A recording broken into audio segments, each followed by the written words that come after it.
Les fêtes approchent, et vous savoir attendre patiemment Noël en dormant sur vos deux oreilles m'attriste.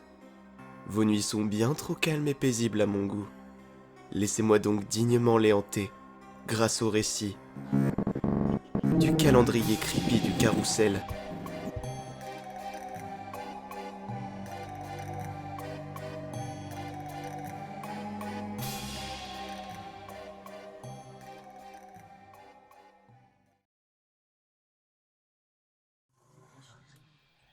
J'attends une vraie bonne occasion pour offrir des fleurs à ma femme.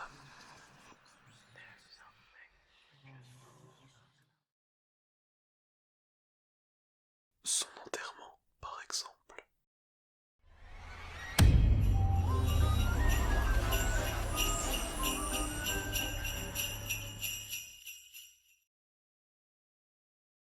C'est le début de l'hiver, et ici, dans le Minnesota, il commence déjà à neiger. Je n'étais pas trop inquiet à ce sujet. Je vis ici depuis assez longtemps pour savoir comment bien me préparer à la saison. De plus, comme je travaille généralement à distance, j'ai très peu de raisons de quitter la maison pour braver les éléments. En tant que tel, je m'attendais à ce que ces quelques mois se passent sans incident. Seulement moi, restant emmitouflé dans une couverture sur mon canapé, avec mon ordinateur portable et un approvisionnement régulier en chocolat chaud. Le seul inconvénient, c'est que je vis seul, quoique la solitude ne m'ait jamais vraiment dérangé. Seulement, il semblerait qu'ici, je ne sois pas aussi seul que je ne le pensais. Depuis quelques semaines maintenant, je me réveille chaque matin pour constater qu'à un moment de la nuit, quelqu'un a construit un bonhomme de neige quelque part sur ma propriété. Chaque jour, je me réveille pour en trouver un nouveau sans faute. Ce que j'ai tout de suite trouvé bizarre, c'est que la ville la plus proche est à environ 20 km d'ici, et mon voisin le plus proche, lui, a un peu plus de 5 bornes. La neige sur le sol peut aller jusqu'à 2 mètres de hauteur. On peut facilement tomber dans un trou et se retrouver enseveli jusqu'au cou. C'était donc très étrange que quelqu'un sorte tout le temps pour construire des bonhommes de neige, surtout au milieu de la nuit, et dans ma cour. Cela dit, ça ne m'a pas vraiment alerté au début. En analysant les empreintes laissées dans la neige, par celui qui s'amuse à construire des bonhommes de neige sur ma propriété, j'en ai déduit qu'il s'agissait très sûrement d'un enfant. Il vient toujours par la forêt qui s'étend de ma cour jusqu'à très loin vers le nord. En soi, c'était déjà un peu étrange, étant donné que je ne me souviens pas avoir vu des habitations de ce côté. Mais il faut aussi dire que je ne suis pas la personne la plus sociable de la Terre. Ce ne serait donc pas une surprise pour moi si je n'entendais pas parler d'un emménagement. De plus, ce n'étaient que des bonhommes de neige, et donc pas la chose la plus menaçante du monde. Les bonhommes de neige en eux-mêmes étaient d'ailleurs très bien faits. Bien loin de ces sculptures faites de morceaux de neige maladroitement mélangés, que vous verrez dans les cours des maisons de beaucoup de personnes. Celles-ci étaient chacune faites de 3 sphères parfaitement formées, tant et si bien qu'ils semblaient presque fabriqués. Chaque bonhomme de neige était aussi équipé de plusieurs accessoires. Des vêtements tels que des écharpes, des mitaines et des chapeaux, des branches robustes pour les bras, et les traits du visage soigneusement réalisés à partir de pierres rondes, probablement récupérées dans la forêt. Accessoirement, aucun ne me tournait le dos. Je pouvais donc les voir tous regarder en direction de la maison depuis la fenêtre de ma chambre, qui donne directement sur ma cour. Le fait qu'ils commençaient à s'accumuler et à être de plus en plus nombreux dans ma cour en regardant tous de mon côté de leurs petits yeux figés, devenait presque dérangeant. J'ai plusieurs fois songé à les détruire, mais je ne l'ai pas fait. Ça revenait à donner un coup de pied dans le château de sable d'un enfant sur la plage. Ce qui, à moins qu'on n'ait pas de cœur, est un acte des plus sadiques. En plus, ce n'étaient que des tas de neige inoffensifs. Ils n'obstruaient même pas le chemin. Ils étaient certes déstabilisants, mais j'ai pensé que cela ne valait pas la peine que je m'inquiète. Eh bien, j'ai rapidement changé d'avis à ce sujet hier soir. Au bout de 2 semaines, et de 14 bonhommes de neige construits dans ma cour, j'étais prêt à affronter ce visiteur nocturne. J'avais terminé tout mon travail pour la semaine, alors j'ai pris l'initiative de faire une nuit blanche, pour espérer prendre le gamin en flagrant délit. Je n'étais toujours pas particulièrement gêné par ce qu'il faisait, mais je commençais sérieusement à m'inquiéter pour lui. La température descendait de plus en plus chaque nuit, et même bien couvert, je ne voulais pas qu'il prenne de risques. Je trouvais déjà ça bizarre qu'il sorte en pleine nuit pour s'amuser tout seul dans ma cour, et je ne voulais certainement pas faire face à des problèmes juridiques s'il lui arrivait quelque chose chez moi. J'avais espéré que le temps reste correct cette nuit-là, mais je n'ai pas été chanceux. Alors que l'après-midi se transformait en soirée, une tempête de neige s'est précipitée sur les montagnes et s'est abattue du côté de chez moi. J'ai dû faire face à un véritable blizzard. Je pouvais à peine voir à plus de quelques mètres par ma fenêtre, même avec la lampe de poche haute puissance sous la main.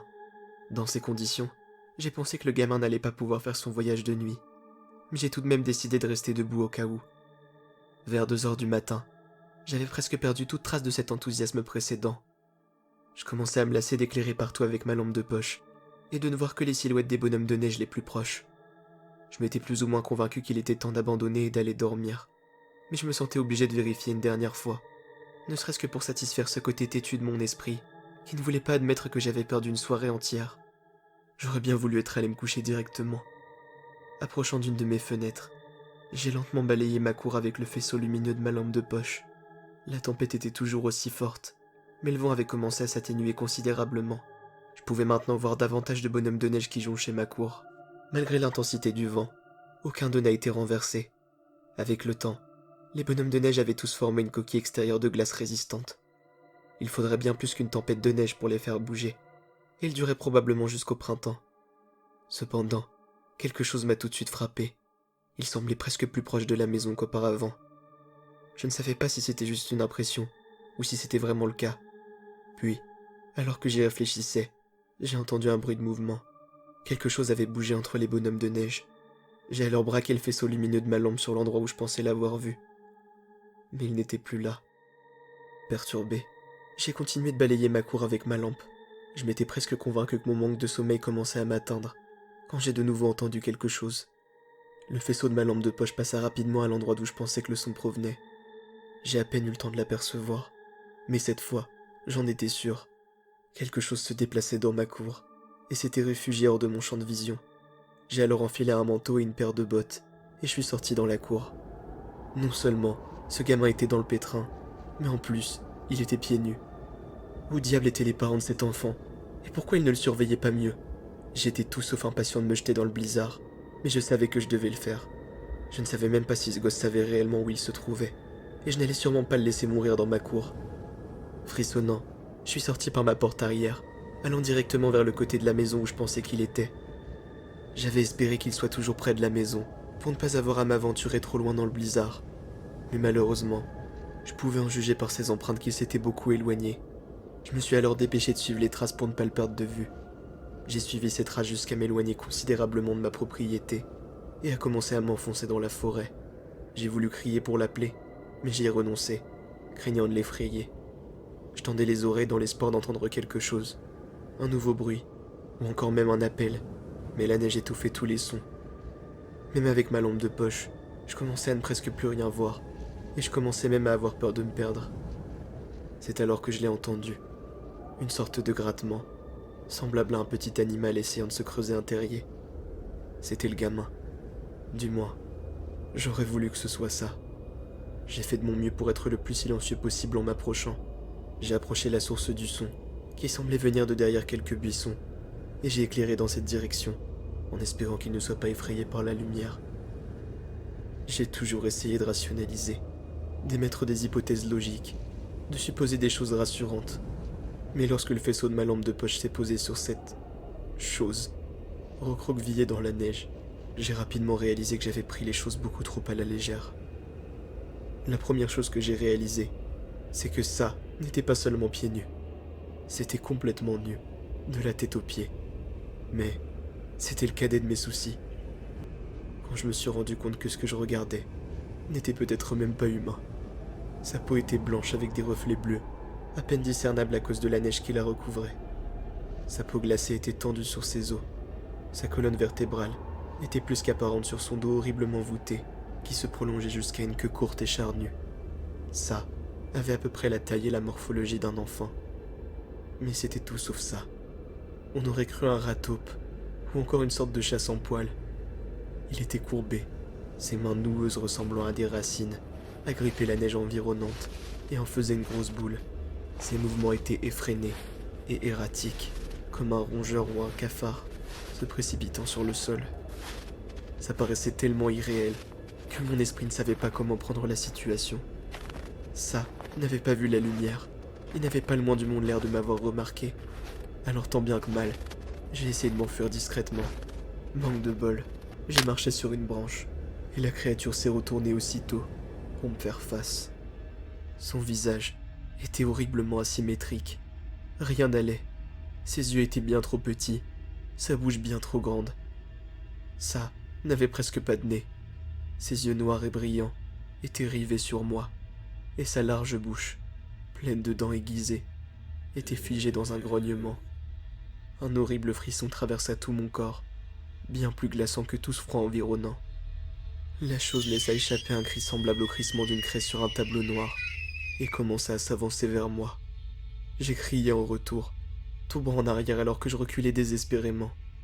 Ma lampe de poche vacilla, avant de s'éteindre complètement. Quelques coups frénétiques l'ont fait fonctionner à nouveau, et je l'ai braqué une nouvelle fois sur l'endroit où cette chose se trouvait. Mais elle n'était plus là. Je ne sais pas où elle est partie, mais je ne me suis certainement pas risqué à le découvrir. Je me suis précipité à travers les bonhommes de neige jusqu'à ma maison, et je le jure, ils me regardaient tous. Leur froncement de sourcils était si profond. Ils semblaient tous en colère. Cependant, je n'ai pas perdu de temps à les examiner. Je suis rapidement rentré dans ma maison, et j'ai verrouillé toutes les portes à double tour, fermé tous les stores et les rideaux, avant de m'enfermer dans ma chambre. Heureusement, la nuit s'est déroulée sans incident. J'ai tout de même réussi à m'endormir, et j'ai essayé de me convaincre que la nuit dernière n'était qu'un mauvais rêve. Mais je sais que tout cela était vrai. Je n'ai aucune idée de ce qu'est la créature que j'ai vue hier soir, mais une chose est sûre, elle ne me fera pas quitter ma maison. Quand je me suis réveillé ce matin, tous les bonhommes de neige avaient disparu sans laisser de traces. Il n'y avait plus rien autour, aucune trace de la neige avec laquelle ils étaient faits, pas de glace, pas d'empreinte. Je ne sais pas ce qui se passe, mais je ne mettrai pas un pied dehors avant de savoir où ils sont allés. Il reste tout de même une question. À qui appartenaient tous ces vêtements que cette chose a récupérés pour habiller les bonhommes de neige? Et suis-je une cible potentielle?